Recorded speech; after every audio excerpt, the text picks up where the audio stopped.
Welcome back, everybody, to the Me and Jesse podcast. My name is Mark Pavlich, away in the Grove, the big, sexy Jesse Martineau, and our special guest today, everybody, in waiting, and use the hashtag moving forward and new, because it's coming, everybody.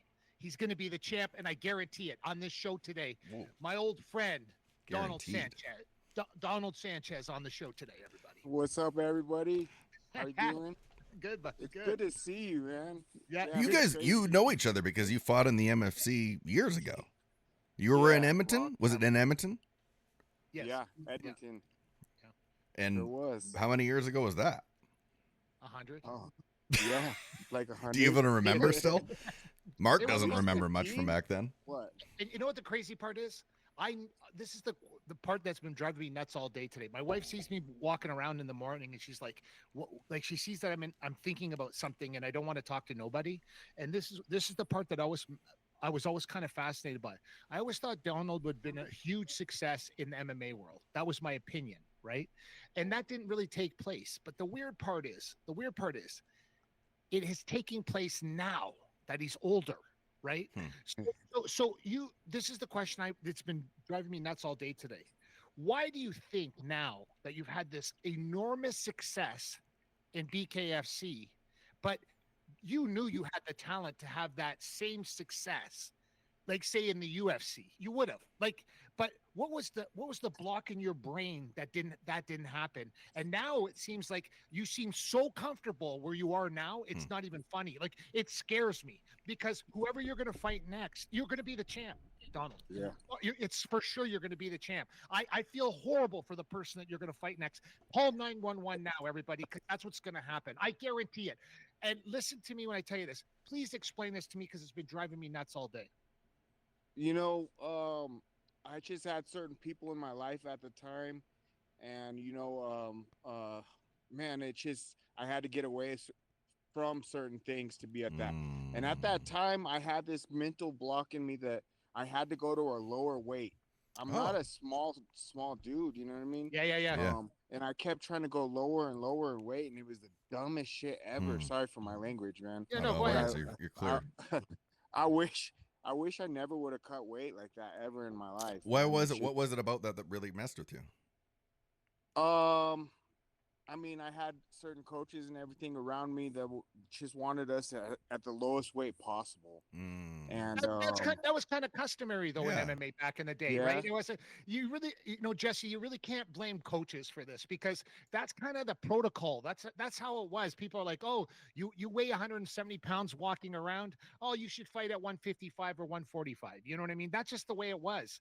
No one knew better. But it's funny because I see that I know you took this last bare knuckle fight a little bit heavier, but that's not really your weight class. You can go one lower, right? Yeah, because when you're in your actual weight class, you have abs, right? I didn't have abs this time. Damn. First time, I'm like looking, I'm like, they bulked him up, man. He went up, you know. But what I'm saying is, it's like you're the owner of BKFC, Dave.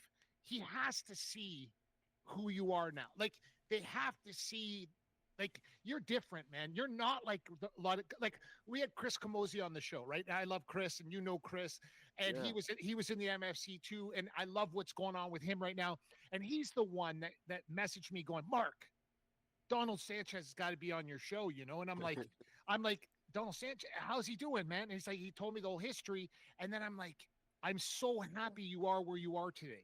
And I just know, like, you're not just going to win the championship. You're going to be that dominant person at your age that is just, you're the guy, you know what happens? You're the guy that's in the parking spot with your kid one day. And these young punks are standing around and they go, look at this old guy, right? And then you walk up and smack everybody out, right? That's what's going to happen your next fight when you fight for the title. Like, that person's going to be the guy in the parking lot. He's going to get it. And you're going to reign, and I want you to make the most money you could possibly make because you deserve it. Well, man, I appreciate that. But, everything is timing in life. And, I guess it wasn't my time at that time. I knew I was talented. I had trained with the best people around. I was fighting great people, too. I almost was going to fight Benson Henderson on show, bro. Yeah. So, and he was the top of the top, so it's crazy. I know I was there. You believed in me. You were one of the very first persons that believed in me, and that from there, I just went to a whole different level. You know, took me some time. Like I said, I had to get rid of some people in my life. I had to change some personal reasons and everything, and it's crazy. Honestly, this past 2 years, I always drank light. I would drink, you know, and I completely cut it out of my life this last 2 years, and you can see the difference. Nothing, zero, not a drop. Wow. Yeah.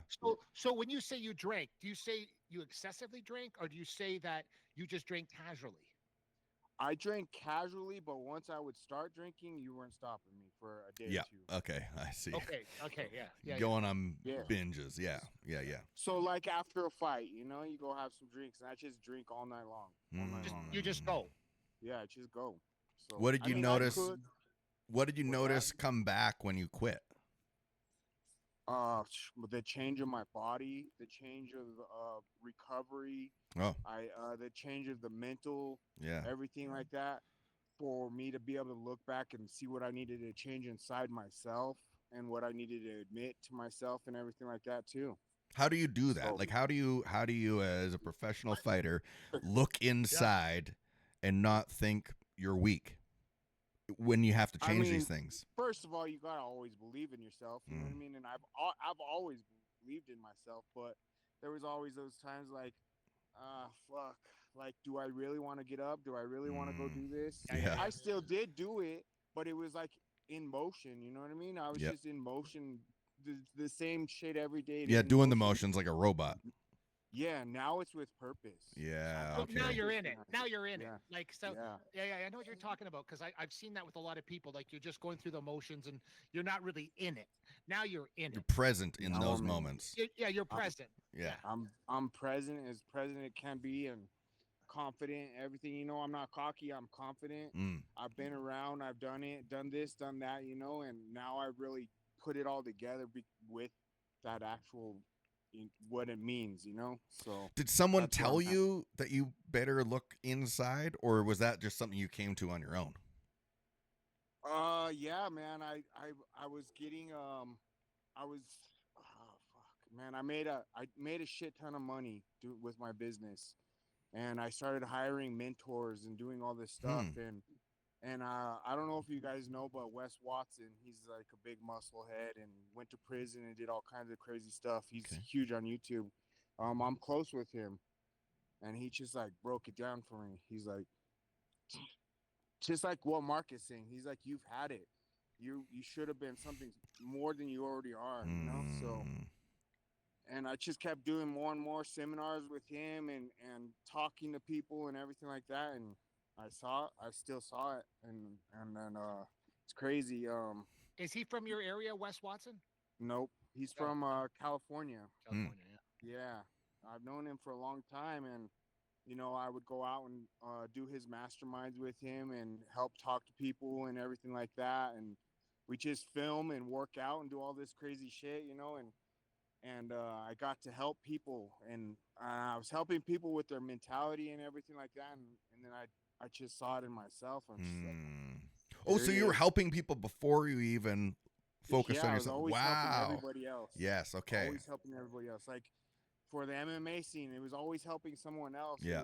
It was the team captain of the team and leading and motivating everybody else to go, you know, to push and everything. I'm still doing that, but I got the right people around me that they're watching, they're pushing and everything too. So I have my own people in separate areas now. I just, like, I'm blessed. I made a lot of money, and I'm able to hire the right people and do all the right shit now too. Yeah, so you brought clarity not only to yourself but to everything around you as well. Yes. Yeah, that. So when you're walking around Albuquerque, New Mexico, it still is the hotbed, right? Like, you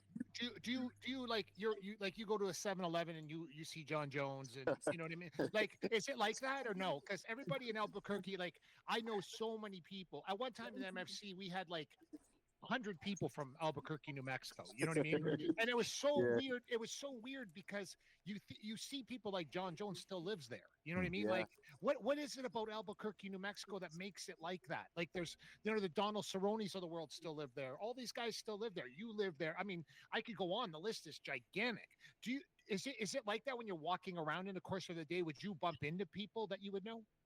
Yeah, I mean, we do. We bump into each other and stuff like that. I mean, we were just eating dinner the other night, and they were like, "Oh, you're that guy that just fought the other day." I was like, "Yeah, that's me." And he's like, "Hey, John Jones is eating right down here." And I was like, "Oh shit, that's crazy." Yeah, it is like that. But I mean, we're not that small of a town. No. There's a couple million people Yeah, here. correct. So, but yeah, it's a hotbed. There's tons of new Russians and everyone out here. It's a good spot to train, man. The elevation, everything. We have great coaches out here. The people born and bred here too. They're just it's different out here, man. We struggled, you know. What do you mean? Like it was. What do you mean? That like what's different about Albuquerque? Oh man, Albuquerque. In a short sentence. Man, I don't even. I grew up fighting everywhere. I had to fight for everything. Yeah. I had to. Someone stealing my bike, someone picking on my sister, whatever it was, man. It was always a fight, and it seems like it's still that way. We're pretty high in crime. We're really high in drugs. We have Mexico right there, and then Cali right there. So that's right. Yeah. You know, the two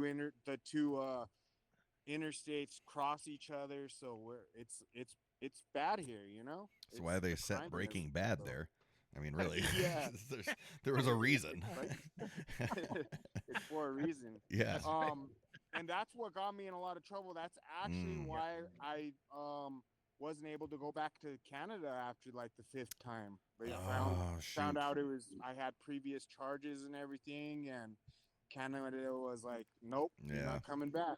Yeah, they're like that now. It's always been like that until they find out, and when they find out, it's like, forget it, you're done. Yeah, I was like, dude, I just fought up here like 3 or 4 times already. What the hell? It sucked. Yeah, they weren't even paying attention. That's what happened, right? But it's like, who's your main trainer now in Albuquerque for bare knuckle? So I have Leroy Bazan. He's always been in the boxing world. I have Nick Gonzalez. He's fought in BKFC. He's done tons of MMA. He helps John Dotson a lot. Okay, yeah. And then I have Jorge. He's also, it's mostly boxing stuff, man. I don't do course. Yeah, of course. Yeah. I don't do anything MMA related. I focus on boxing. Yeah, nor should you, right? Like what for? Yeah. What do you like better about this than the MMA world? Or do you? Man, I've always liked to stand up and bang, you know. Yeah. That's what I wanted to do, you know. Unfortunately, in MFC, I always had wrestlers. Well, I don't know, maybe. But I got so to the point where it was just wrestlers beating me all the time, so I had to start learning how to wrestle really good too. I was a good wrestler too, man, but I just didn't want to do it for the sport. I felt like they were ruining the sport. The wrestlers were ruining the sport, in my opinion. They were such good athletes and badass wrestlers. They could do whatever they want with you on the ground. So I also got Juan. I can't forget about Juan. He's one of my main boxing coaches too. So he helps out John Dotson and Eric Dotson a lot as well. Oh, that's cool. When do you think you're fighting next? Shit, I hope tomorrow. No, I'm just kidding. I don't know, man. So I'll just say this right here. This fight that I just took was actually supposed to be for the belt, and Coliseum out here was under construction, and they couldn't finish in time, so they had to book a smaller venue. I wasn't gonna do it. I took a risk. You know me, I'm a risk taker. Yeah, I always did it. I didn't care. So, well, I did care. It took me a lot to actually think it over and do it. And that's how that fight happened. And they couldn't match me at 75. So I said, fuck it. I'll go up to 85 and let's get a match. And we got one. So yeah, you dropped them 3 times. Yeah. Yeah. But I couldn't put him out, man. I've been putting these people down, and he was tough. He had nothing to lose. absolutely nothing to lose and all the respect for me, you know, and he was Yep. going in there and he wasn't going to quit. I don't think people give him enough respect for who he is. Where it's, I think he's in a similar position where I was a couple years ago in life now too, and he's going to start propelling up to that next thing. Yeah, and people don't realize in fighting, like it's not a street fight, right? It's a bare knuckle match, and when people don't understand is 10 pounds makes a huge difference. Yeah. 15 pounds makes a huge difference. We just saw Pereira on the weekend. He's starting to realize that his power doesn't translate over in the UFC at 205 like it did at 185. Right. So that's only a 10 pound. That's only like, there's not that much of a 10, 15 pound difference, right? And then he literally can't knock anybody out at 205. You know what I mean? So that's the problem. Like people don't understand. This is a sport. You're way more dangerous at the lower weight than you are at the higher weight. Yeah. For me, I've broken it down into percentages of my body weight, where I'm going down and where I was effective and where I wasn't. And obviously I was way smaller than this guy. I think they weighed me. I was only 191 fight night, and he was well over 200. Yeah. So yeah. It for me it showed. Like people are saying, they couldn't tell or anything, but I was like, damn, I just couldn't put him out, and he didn't quit, and his punches did hurt, man. They were pushing me around, so it is what it is, So it's 175 is my weight. 175. Yeah, 175. Yeah, and who's the current champ at 175? That's Dave Mundell. Mundell, right? Mundell. He's actually pound for pound #1 right now too. So, but I've been calling him out for a long time. And he goes on these podcasts and says no one wants to fight him and do all this shit. And blah, well, blah, we'll see now. We'll see what Mundell will do now once we're done with this podcast, right? Yeah, for sure. Hell yeah. Because we're going to tag him in every time we do this, right? Perfect. So Mr. Mundell, you listen. It's true, man. You can run, but you can't hide, man. The Me and Jesse podcast. You're gonna have to fight sometime. We're gonna hook him. We're gonna hook him, and we're gonna tag Dave from BKFC in this too. So there's no bullshit now. We'll make things happen. It's happened many times on this podcast where people wanted to have certain things and then they came very true once we were done doing the show. So we'll make sure that it happens, and hopefully it's somewhere close to us that Jesse and I will show up and watch you whoop his ass. Oh, that would be badass. I would love that. I'd love to see you too. So it's going to happen. Yeah. We've just had to make it inevitable, Yeah. There's no way to avoid it. Yeah, there's no way to avoid it now. I don't think there isn't. Yeah. There isn't. The dude, I give it out to him. He has fucked everybody up. He's knocking them out and doing this and that, and he wants the money fight with Mike Perry. I get it. That's cool. You deserve it, but I doubt that fight's happening, bro. Yeah. If it was gonna happen, it was gonna happen. I highly doubt it's gonna happen. Perry's looking for those big money fights too, and unfortunately, Mundell doesn't bring the numbers like them guys, No. No, he's not. He doesn't have that flash. You know what I mean? No. So that's the problem. Like, unfortunately, doing your talking in the ring doesn't make you money anymore. Right. And unfortunately, if you don't build your brand and like you've been doing lots of it, like with your Instagram and stuff, you're on the right path, Donald. And you don't listen. You don't have to be arrogant. You don't have to do whatever. But I can talk about what I do. I can talk about how good I am about what I do and my dedication to the sport and what I'm going to do to Dave when we fight at 175, when I smash his face all over the back crowd. No one in the front row wear white because that's what's going to happen.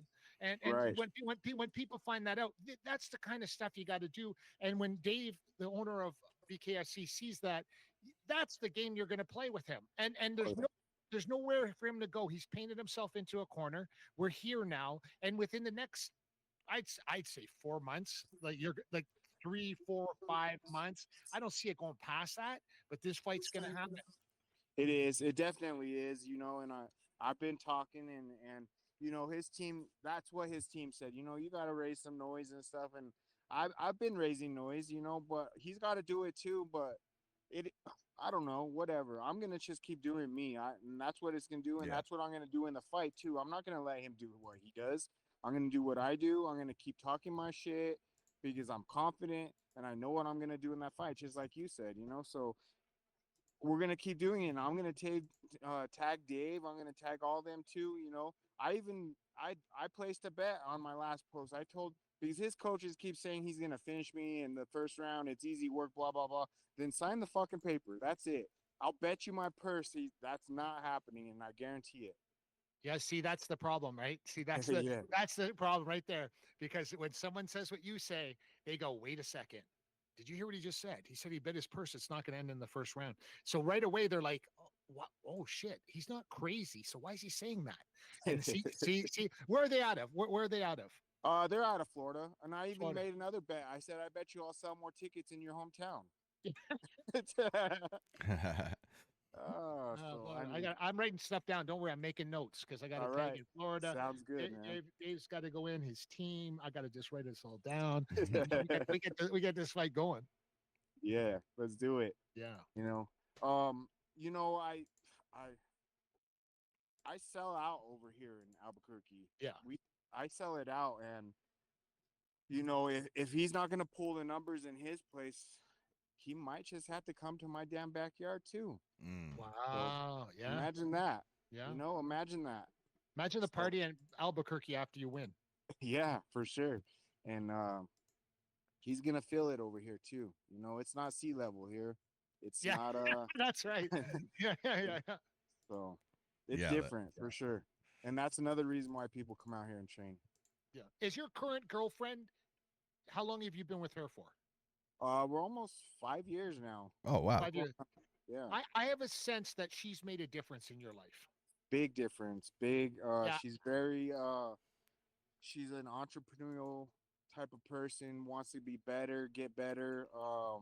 She actually got sober 3 years ago, so she dealt with my ass for an extra year, out drinking and stuff. So yeah, and it was just she's a big push. She supports. She's actually a nurse, so she cool. takes care of me. She's able to do shit that I wasn't able to do myself before, and I mean, I literally have all avenues of this, people in different spots and everything. She's the one though. She's the one though, right? I get that. I get that impression. For sure, she is. Yeah. Yeah. I was married for 10 years before that when I was fighting with you and everything. That's right. Yeah. And it was it was a good relationship and everything like that, but it just wasn't the right one, and it was almost like I was carrying that backpack the whole time. So Yeah. now it's both of us leading one direction and helping each other. So You get more of a partnership. Yeah. Yeah. Partnership for sure. Yeah. I think that's important too. Like I can imagine if things aren't going well at home, how much it affects you in the ring. Like, yeah, I can't imagine even like getting up to train if like it's really like screwed up at home. Like, how do you fight with that? How do you deal with that part? And there's guys that have to deal with that all the time. A lot of guys deal with that. A lot of guys deal with that. That's a lot of guys don't talk about that out loud because they're not, if they're on the show or whatever. But a lot of guys, people don't understand that, man. If your shit's not aligned in your brain going into the ring, I don't care how much training you do. It literally is. I've seen it happen to many guys over the years about the bad home life does not translate into good fights in the ring or in the cage. It's a fact. Yeah, I mean that could have been my factor of why I didn't make that superstar status too. Correct. So how do you deal with that then? Like, because there's a lot of things going on there too. But was that part of that time that you were making the big shifts in your life? Honestly, I was completely done. I hung up the gloves. I mean, obviously, I still hung up the gloves, but because it's bare knuckle now. But I was living well. I had my company running really well. I had everything going on. I was still helping people, motivating and going to talk to people and doing all this and that. And you know what's crazy? This is the truth of what happened. I was out riding my Harley, and I haven't told many people this. Only a few people know this.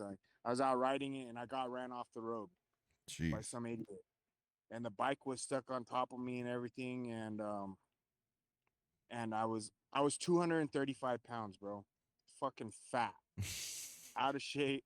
I mean, I was in decent shape. I was bodybuilding and stuff like that, but not fight shape, And the bike was stuck on me, and the people looked at me and I looked back at them thinking they're gonna come help me and everything, and they took off. I Whoa. got the bike up and they just took off, bro. And I fucked my whole side up and almost ripped my foot off and everything. But I got up, I walked away, and I realized, fuck, I have something special in me. I got up from this. I rode the bike back home and sold it immediately. And BKFC had hit me up like, I don't know, a week or two later, and they were like, "We're coming to Albuquerque for this first time, and we heard you fight and bring a good crowd. Do you want to fight?" And I was messing with them. I was like, "Yeah, I might." And then I text my chick, and I was like, "They called me. They want me to fight." And she's like, "Yeah, right." I said, "All right, here we go. I got to get my life back on, and I'm mentally ready. I have it. I still have it in me." And that was it. That was 4 months later. Now here I am, 5 fights later, 6 fights later. Wow. Jeez, Yeah. that's amazing. From that Wow. moment you get run off the road in your Harley to it really being the pivotal moment. Yeah. That changed Because things. I was already working mentally and everything.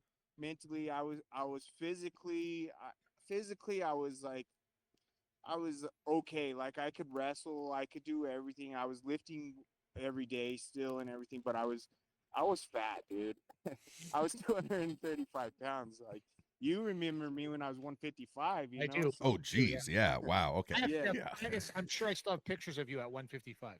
Yeah. Yeah. But also in that time, I realized that I had eating disorders. I had body Really? dysmorphia. I had all this bullshit that I had gotten from trying to cut weight. Okay. So I want to talk went about from cutting one weight. extreme Yeah. to the other. Okay. Cutting weight. Like we've been hearing more and more about how much bullshit it is. Is this something that we, like, as the combat sports in general, have to really reevaluate? Yes, absolutely. And that's what I want to advocate about. That's what I want to go tell. I want to say, before you fuck up your liver and your kidneys and doing all this, you're fucking up all your organs trying to cut all this water weight So and true. bullshit. And I mean, look at the difference. I'm a clear example. I mean, I had a winning record, but it wasn't a superstar record. It was, and I had lots of losses, which is MMA in particular, Yeah. unless you're super duper good, But it's just the performances are different, the attitude, the mentality, and the way I feel even it's crazy. So it's just I want to advocate for that. I have a whole group of kids that are USA boxing out here, and they're all wanting to cut weight. I'm like, no, hell no, it's not that. It's not worth it. I promise you. I know this. So I just want to speak up on that for sure. Yeah, and I think that's important too. Like, so what is it about it that you experienced when you cut weight? Like, take us through, because I don't think a lot of people people that haven't cut weight have no idea. So Yeah. maybe just give us a little breakdown of what you went through on the day before weigh-ins and all that. Oh, day before weigh-ins, probably had to go sit in the sauna for 8 hours and cut 10 8 hours. pounds. Yeah. Going back and forth to the scale. Imagine how much energy you're wasting going back and forth doing all that you could actually focus and put into the fight. Yeah. But before that, you got to get down to a certain amount of pounds on your diet. Okay, so I'm going to eat. I'll go eat a salad, no dressing, no freaking croutons, no nothing. I eat a salad, I go take a piss, and I go weigh myself. Yeah. I go drink some more water, I go weigh myself. Like, I literally had to go back and forth, just because mentally I'm like, fuck, I can't get over this. I got to be below this. I got to do this. I got to do this. It's so draining, bro. It's stupid. And how does your body feel right before weigh-in, and then what happens right after weigh-in? How do you put that back? Dude, I don't know. It's a crazy feeling. You feel like straight garbage. You like barely limping onto the scale, and your coaches are dragging you up there. And then as soon as you make weight, you like get this burst of energy, and you feel amazing. And then you chug water, and then you get cramped, and you're full of fucking water, bro. It's whack. It's messed up. Dumbest thing ever, bro. Yeah. I mean, it would be good if they put some sort of implementation, like you can only go X number of pounds. Like, here's your 2-week weigh-in, your 1-week weigh-in. Maybe if they stagger, I don't know. But it seems like more and more people are speaking up about the cutting weight is bullshit. Yeah, I know. Like, I get it, but as a professional, if you can make that weight, you can make that weight, no matter what. You know, right. that's your choice of how you want to perform and how you want to spend your energy. That's just my opinion. I mean, I don't believe in it at all, and we shouldn't. But if you can make the weight, you can make the weight, and if you do good, props to you too. Yeah, You know? So How many more fights do you got on your contract right now with BKFC? I only got 3 fights, so the goal is win that belt, defend it once or twice, and we'll see. I'm a company man, so if something happens, and the company really needed me, I'd be down for it. But at the end of the day, my time is ticking. We all know that, and I've come to the conclusion with myself that I'm pretty much, I got not very much time left. That's all I'm gonna say. Yeah.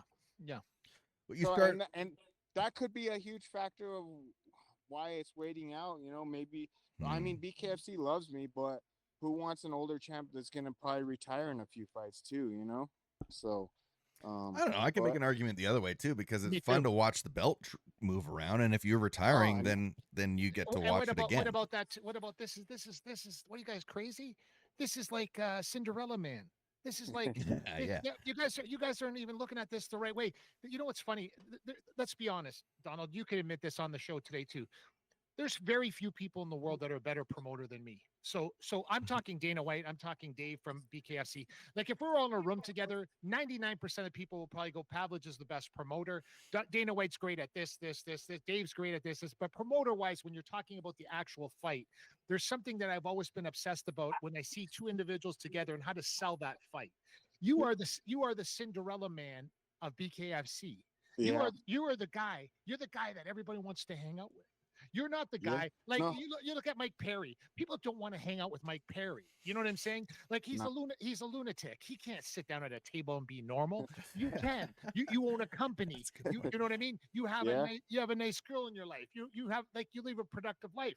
So, but your age is like a really kind of cool factor if they know what to do with it. But you're the modern day Cinderella Man. You're the guy that went through all the shit. You're the guy that dragged the Harley Davidson off your body. You know what I'm saying? So these you add all these kind of things up, and look, I'm getting you excited over there. I can see it. But what I'm saying is, these are all these things that you did. We're not making this stuff up. So when they want to put a fight together, okay, I'm the champ and I'm going to defend it 2 more times. After the 2 more times I defend it, I'm going to go in the ring with my beautiful girlfriend. We're going to say bon voyage to everybody, and this was fantastic. Yeah, I agree. That's kind of cool. I think that's cool. Yeah. Well, like I said, if it came down to it, and I needed to do something for the company, I'm also there, for that type of thing. So, and I mean, I've already proven that to them too, so they understand that. So I would love I would love on the flip though for you to see you and Mike Perry fight. I would love that. Would be bananas. I'll do that in a heartbeat.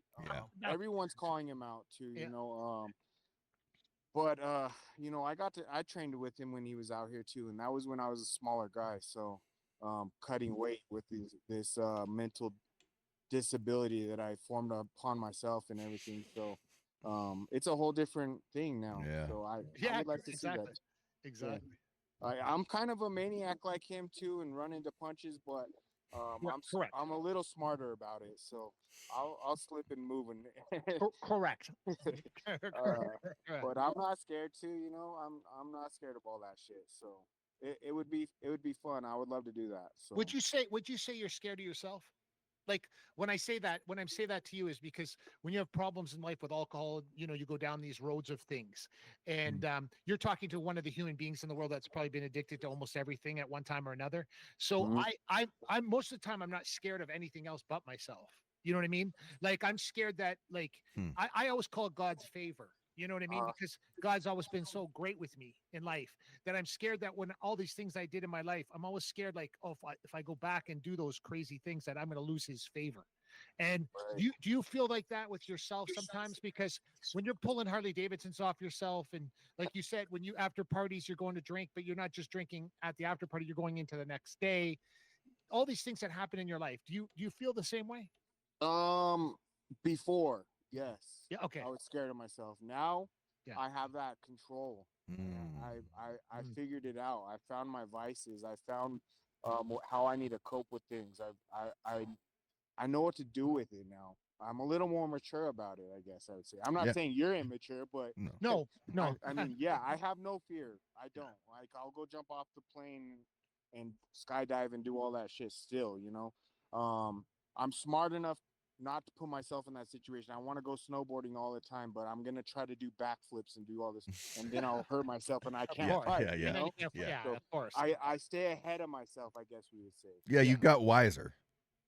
Yeah. Yeah. Wiser. Yeah. I like that. I Little like bit of that. Stay wisdom. ahead of yourself. Yeah. Stay ahead of yourself. Yeah. I like that. Yeah. Yeah, I'm always thinking ahead for sure. You know, life is like chess. You know, you Yeah. gotta think several moves ahead. And business is that way, and that taught me that too. So Talk You to still us have about the you still have business. your roof? Yeah. Do you have your roofing company still? oh yeah, I still have it up and running and doing everything. How'd you get into that?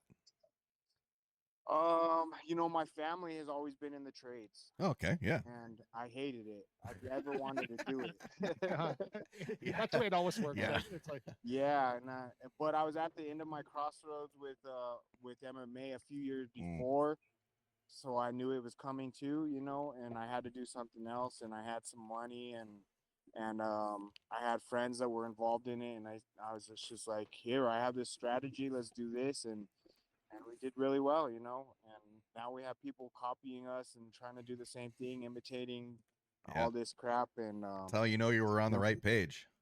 yeah. it's all good. I'm Yeah. on to the next move. Yeah, I'm doing the next exactly. thing. Yeah. Exactly. Correct. I bought the gym. I have my own gym now. Oh, I congrats. have some really cool concepts that I'm getting ready to bust out with and everything with that too. But I've always been involved in businesses and everything throughout my career because you know we were fighting for a couple $1,000. Yeah, I You know. we had- Yeah. What else are you gonna do? yeah, I had to be smart with my money. I had to invest in the things. I had to do the right things because I mean, if not, I was me working a 9 to 5 and still trying to train. You know. Yeah. Yeah. So how did you like?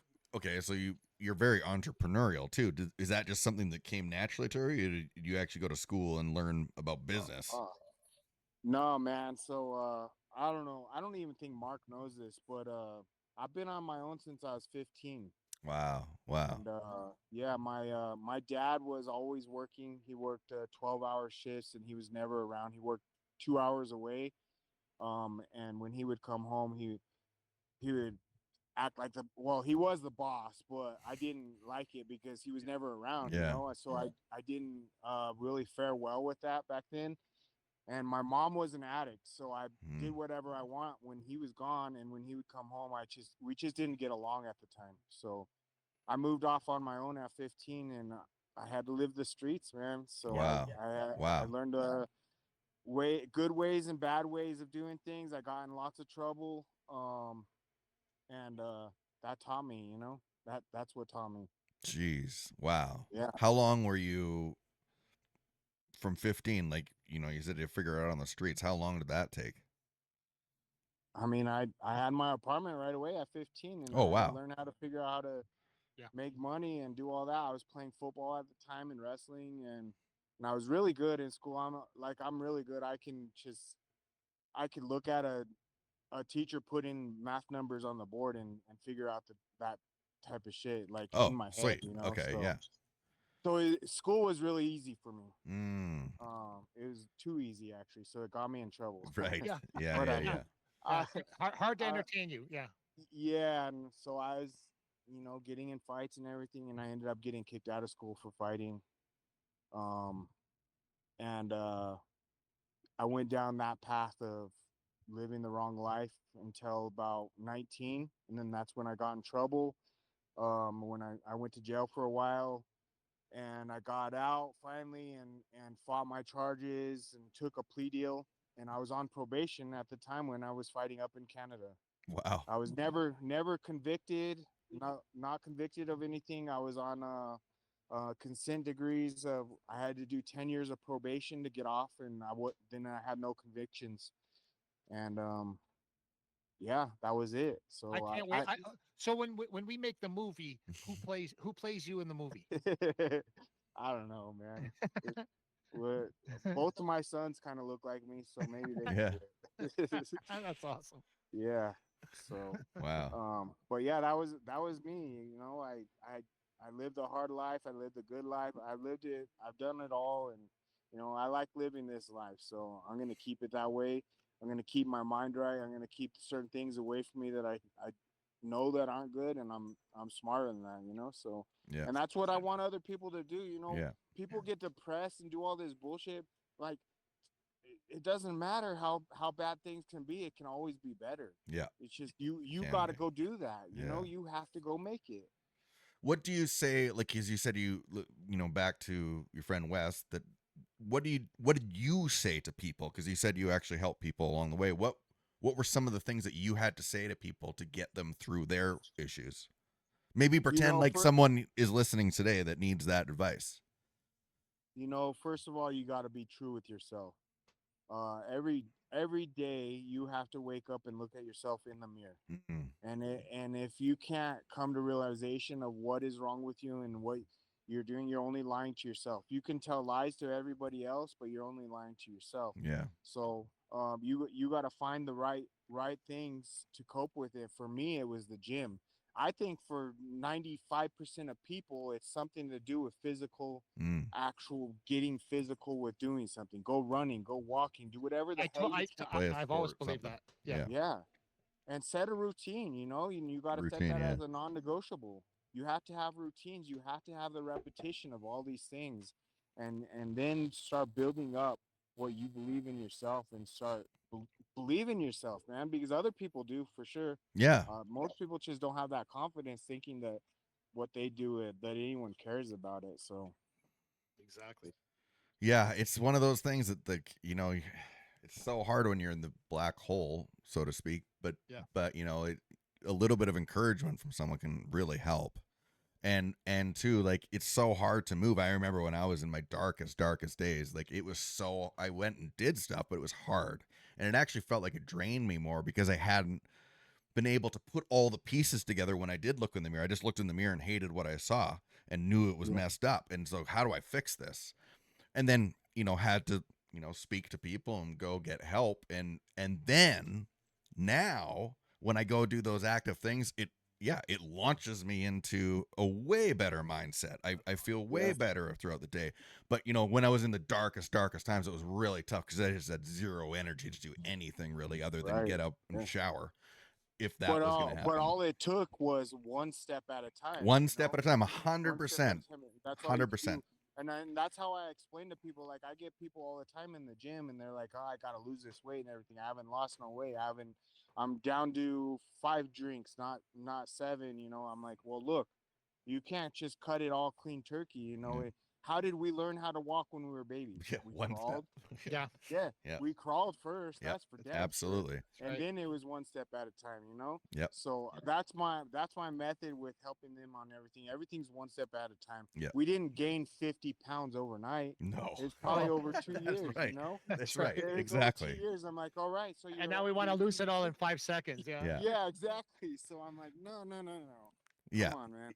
I agree. One step at a time. Yeah, one step. It doesn't matter how big or small that step is. It's still just one step. It doesn't matter if it's big or small. It's still one, and you're going the right direction. I know it is. That's great advice, because that is, I say the same thing to people. Like, just take a step, just one. Yeah.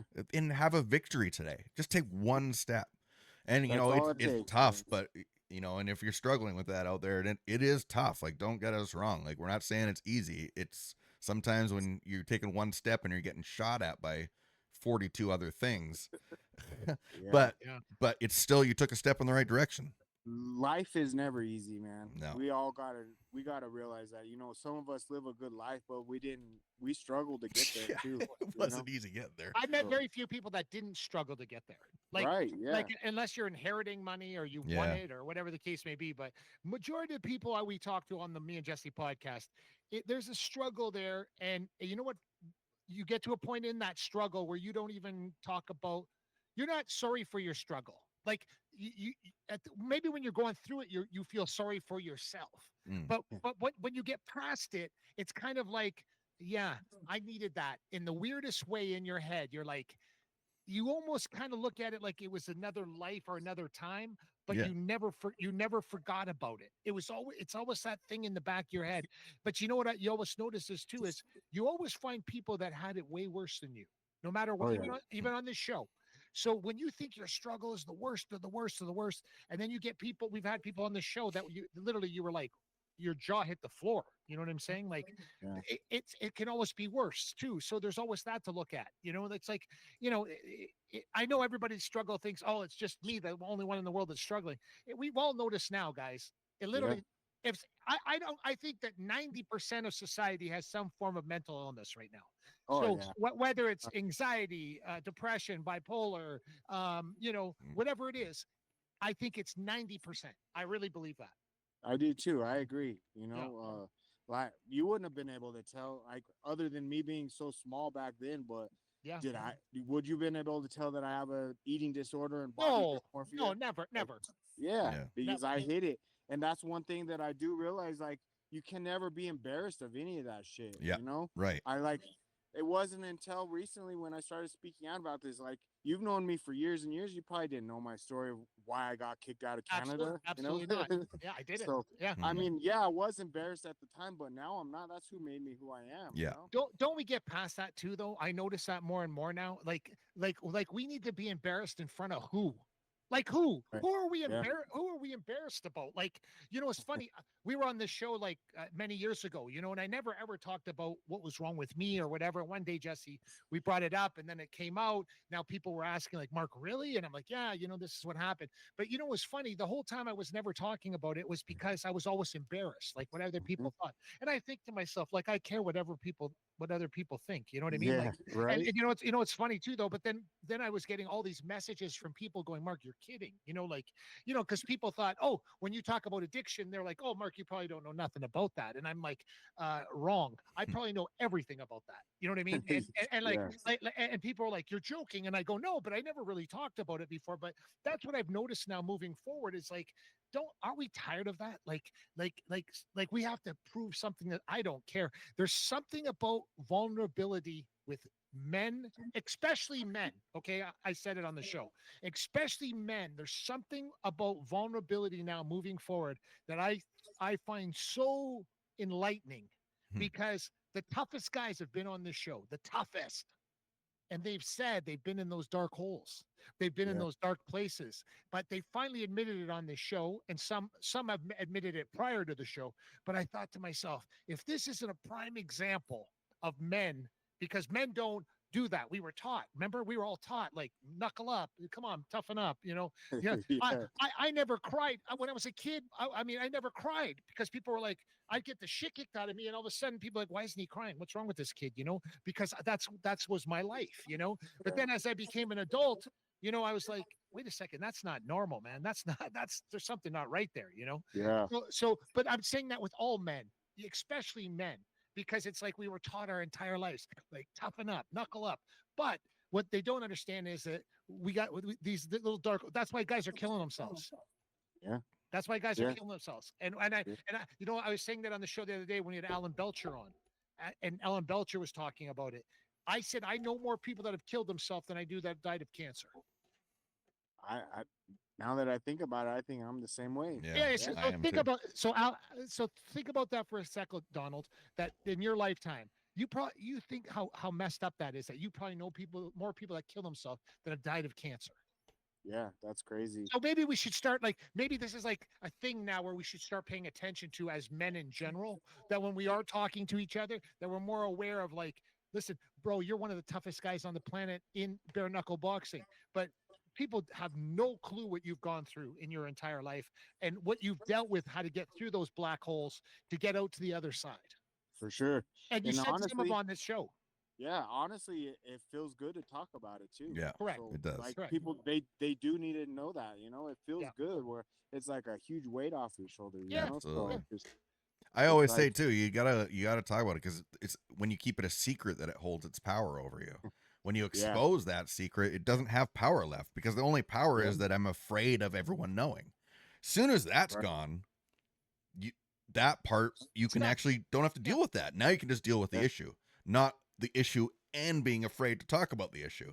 At least you can now just deal with the issue. So talk about it. You have to. It's Yep. the way out. I agree. Just talk about it. You'll find the right person. Yeah. You'll find Yeah. someone's think so, been too. down that road. Yeah. Correct. Yeah. Someone's got away from it too. So Yeah. Chances are, you It's know, a a few matter of people that have been down the road. So Yep. ask around and you'll find them. I think anyway. Absolutely. Well, I agree. Donald, like, hey, great talking to you. Thanks so much for joining us tonight. I know you already did kind of mention something to the people, but maybe let's do it a little different tonight. Usually we give you a chance to like speak something, but maybe call out your next opponent. And I know they're, maybe, don't have the names yet, but let's pretend you do, and what you're going to do to that guy in the championship. Dave Mundell, redneck. You know I'm coming. You know I've been asking for it. Quit talking like no one's asking for it. It's coming. Maybe I'm finishing you in the first round because you ain't finished me in the first round. That's for sure. So be ready. You could call my opponents and train with them because you think they know how I fight, but I train and I fight and I learn and I'm different every fucking day. So train your hardest because I'm bringing it. Awesome. I want to see this one. We got to go to it too. And we'll make sure that everybody's tagged in on this on Instagram, Twitter, Facebook, you name Perfect. it, and we'll make sure of it. We want this fight to happen more than anybody right now, and we are so excited for you, Donald, because we know that you hear the saying lots, but you don't hear it this way. Great people deserve great things in their life, and that's the way I see it. So Donald Sanchez, I can't even wait for the day when you're raising that belt over your head. Your sons are there, your beautiful girlfriend's there, and you're the champ. Thank you, man. Man, it feels so good to talk to you. It's been many years, and I'm glad we reconnected. And I hope the best for all of you guys. And I'm always here too. You ever need to talk, I'm here. Definitely. And guys, everybody, so you can go to Donald's Instagram, and his Instagram is literally off the charts right now. So yeah. You go join him on Instagram, but if there's room for you, because it's getting packed over there. Okay. So yeah, that's my main one. I don't really mess with Twitter and Facebook as much, so I'm very active on there. So let's keep it that way. I'm gonna keep it that way, and I'm gonna keep calling people out and doing the right things in life. That's it. Doing 100%. the right things in life. So correct. Well, thanks so much. You guys. Yeah, thank you. Thanks and so much, have yourself a great night. Say hi to everyone there for us, and we'll talk to you soon. All right. Have a good one. You too. Bye. Bye. Donald Sanchez, everybody, Bare-Knuckle, #1 ranked. Yeah. Ready for the title. Coming up soon, and we will keep everybody posted on that 100%. And good dude. Good dude. Great guy. Solid guy. Great guy. Don't you notice that on the Me and Jesse podcast, we get these guys that just go through the fire and come out the other side. Yeah. And not that it ever, we're not even trying to direct it that way, but that's the way it seems like it always comes out. And on this show, it seems like, 90% of the time our guests are male, 10% are female. Mm-hmm. And it's funny that a lot of them, did you even hear on the show today how he said, oh, I've never said this out loud before. Yeah. And I've never said this before. Yeah. And the multiple people that have done this on Me and Jesse podcast, and it doesn't becoming normal now. Yeah, it's becoming normal. But the part that I'm amazed by is that, like, we're giving them a platform to do so, and we encourage them to do so, because guess what? This is not your podcast of I don't even know how to explain it. Highlights or stats or yeah. It's just not. It's not a stats. We're not even really talking about that on this show. We never have, and we're trying to really like bring out like stuff you don't know about people. The amount of people have been on this show that have said things. Someone was bringing that up with me. I was out the other day, and someone stopped me and they were saying, "Oh, the Me and Jesse podcast, and how's Jesse?" And so what happens is people stop me on the street. They're like, "Hey, how's Jesse doing?" And it's like everywhere I go. But what people keep saying to me is they keep saying like, "Oh my God, I saw Kelly Rudy on your show, and he mentioned he had problems with mental health, which he's never done before." And we saw Matt Brown on your show from the UFC, and he mentioned he had a heroin addiction and when he was a kid. And I was like, wow, like people are really paying attention to what's going on in this show, and that's something that people really need to get super clear. Look at the great Alan Belcher on our show. Like he literally is he has his own network of literally on every Friday you can join it about mental health for men. Yeah. And our show is not about mental health. It's not about everything, but what we're finding out is it is about the struggle in coming out the other side of the struggle. Yeah. It's about life, and we want to know. Yeah, we use sports as like the focal point, because most people, you know, we all there have sports, you know, individuals that we follow and like, and sports we like, but really we all know the highlights. We can go to all the different websites, and your phone gives you highlights and stats all the time. But really, what gives you the inside track on how someone actually thinks and what makes them tick? And that's the difference. And that's what I find is way more valuable now, because, you know, when, you know, someone like Kelly Rudy, who we in Canada specifically is, you know, it's like Don Cherry, Ron McClain, Kelly Rudy, like, you know, in royalty of NHL stuff. And he says, this is the first time I've actually talked about this thing. That's the sign. That's the sign that, hey, guys, let's listen, because people want to actually share what is going on personally with them. And I don't even know how many guests we've had that do that. I've done that. 50? Like, I mean, really, like, how many without being prompted? That's one thing people need to understand, too. We don't prep guests. We tell them, we give them a link and say, you're coming on the show. It's funny because they've asked. You're right, because they've asked for questions in advance. We've never done that, ever. We tell them we don't do that. We do have things we're going to ask guests we know about prior, but we never give people stuff prior because we don't want scripted shows. No. We want the real stuff coming on here. You can watch ESPN for that. Yeah, that's right. Yeah. And that's what they're there for. So go do that. You know what I mean? But the Me and Jesse podcast is never going to be like that. Listen, guys, over 171 episodes. We're close to 2,000 subscribers, right? This is all organic. So what I'm trying to tell you at home is the rush is coming. Okay? The rush is coming. So subscribe, tell your friends. Did you hear what Donald Sanchez said on the show today? That he picked up a Harley Davidson. I don't want to give bogus trivia out there and tell you how much it actually weighs, but he picked it up off himself and realized that was the epiphany in his life. Yeah, exactly. He got ran off the road on a Harley Davidson, and that was the epiphany in his life that he changed his whole life around. Was picking a gazillion pound Harley Davidson off his body, and that's what made his brain click into, like, I'm going to be something. Well, thanks so much, Donald Sanchez. You love Donald Penn so much. Donald Penn, awesome. But Donald Sanchez for joining us tonight, and thank you for, you know, sharing, you know, the deeper things in yourself. We all appreciate that. Definitely. And don't forget, everybody, thank our great sponsors at Crystal Glass, your clear choice for all your glass needs. Call 310 Glass or go to crystalglass.ca today. Until next time, everybody. Thanks for watching Me and Jesse podcast. Thanks, Donald. That's Mark Pavlich. I'm Jesse Martineau. Have a good night, everybody. And hey, you know, look out for each other out there. Talk. Don't hide it anymore. It's time to talk about this stuff. Have a good week. See you next time on the Me and Jesse podcast. Thanks for watching the Me and Jesse podcast. Follow us at facebook.com/Me and Jesse.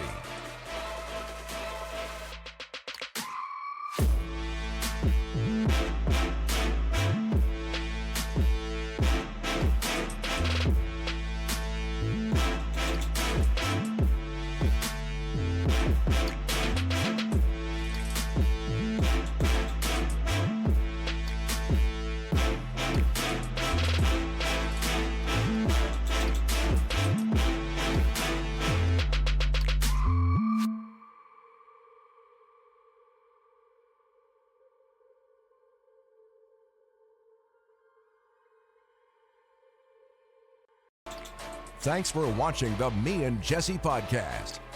Follow us at facebook.com/Me and Jesse.